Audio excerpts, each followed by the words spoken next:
একজন মহিলা দুই মাসের বাচ্চা নিয়ে দেখতে গেলেন।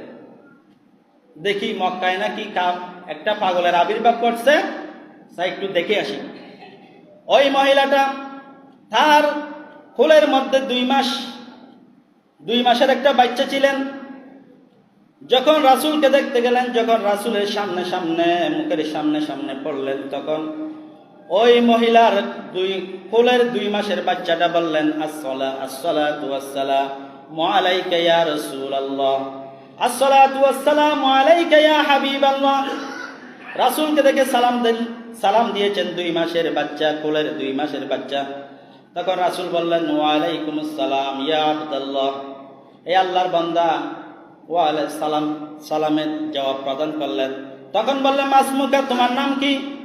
তখন ওই বাচ্চাটা জবাব দিলেন, ইয়া রাসূলুল্লাহ ইয়া হাবিবাল্লাহ, আমার নাম হচ্ছে আল্লাহর কাছে ইনদাল্লাহ, আল্লাহর কাছে আমার নাম হচ্ছে আব্দুল আজিজ, আর আমার মা বাবা আমার নাম রেখেছেন আব্দুল উজ্জা, তাদের পুত্রের নাম। এই অবস্থা দেখে মা আশ্চর্য হয়ে গেলেন। যেই বাচ্চাটা আমার সাথে কথা বলে না, যে বাচ্চাটা কথা বলার সময়ও এখনো হয় নাই, সেই বাচ্চা আবার কিভাবে কথা বলে? এটা তো জাদুঘর হতে পারে না, এটা তো আল্লাহর পক্ষ থেকে প্রেরিত রাসূল।